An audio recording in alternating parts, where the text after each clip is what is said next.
हे बाई बहन, आज की रोटी की अडसष्टची मुक्ती के लिए यीशु ख्रिस्तांचे मधुर नावाचे सप्रेम नमस्कार। आज के दिन 14 जुलै 2025 सोमवार। सद्गुण करा, जे भले करणे तुझ्या हक्काचे आहे ते तू त्यांच्याकडून रोखू नकोस, जेव्हा ते करण्याची तुझ्याकडे ताकद आहे। नीतिसूत्र 3 अध्याय 27 वचन। सद्गुण करण्याची सामर्थ्य आपल्याला प्रभूकडून मिळते। गरजू, गरीब व मदतीच्या प्रतीक्षेत असणाऱ्यांना मदत करण्याची संधी जेव्हा मिळते तेव्हा ती वाया घालवू नये। परमेश्वर आपल्याकडून कृतीची अपेक्षा करतो, दुर्लक्षाची नाही। एक तरुण माझ्याकडे प्रार्थनेसाठी आला। त्याची दोन्ही हातांना कुठलीही हालचाल शक्य नव्हती। ते जणू पूर्णपणे निष्क्रिय झाले होते। तो म्हणाला, काही वर्षांपूर्वी देवाने माझ्या हातांना सुंदर चित्र काढण्याची कला दिली होती। माझे हस्ताक्षर देखील फार सुरेख होते। मी अनेक निबंध लिहिले आणि या हातांनी जगात नाव कमावले, पण प्रभूसाठी काही करायची वेळ आली तेव्हा मी काहीच केले नाही।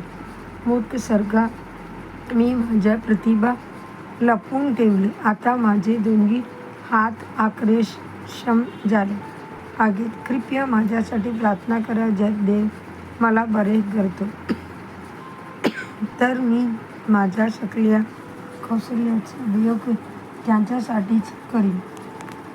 प्रिय देवाचे लेकरांनो, जर देवाने तुम्हाला इतरांसाठी काही चांगले करण्याची संधी दिली असेल तर स्वतःपुरतेच जगण्यात गुंतून राहू नका।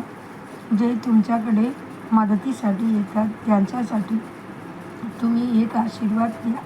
तुमचे जीवन एखादा जरिया शक्य असावं जो अनेकांची लगान वाहतो। येशू जसे सर्व भले करत हिंडले, तसेच आपलेही जीवन इतरांसाठी भले करणारे असावे। इतरांसाठी प्रार्थना करणे हे देखील एक सद्गुण आहे। त्यामुळे वेळ मिळेल तेव्हा दुसऱ्यासाठी प्रार्थना करा। तुमची प्रार्थना मधूनही चांगले कार्य घडते।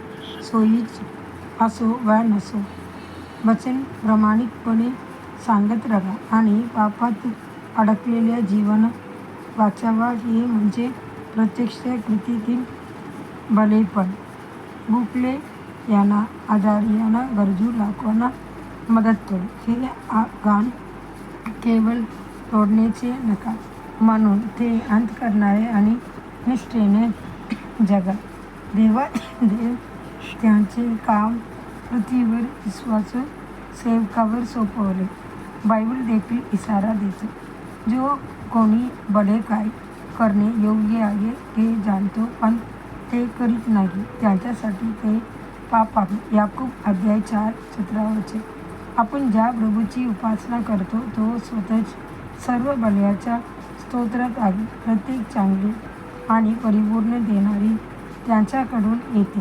निर्माणात त्याने सर्व काही आपल्या भल्यासाठी निर्माण केले। पृथ्वीवर असताना येशू सर्वांच्या भल्यासाठी कार्यरत होते, तर आपण त्याच्या पावलावर पाऊल ठेवले पाहिजे नाही काय? देवाचे प्रिय जनांनो, जोपर्यंत तुमच्याकडे साधन आणि सामर्थ्य आहे तोपर्यंत शक्य तेवढे भले इतरांसाठी उपकार करा। तुमचे स्वर्गातील बक्षीस महान असेल।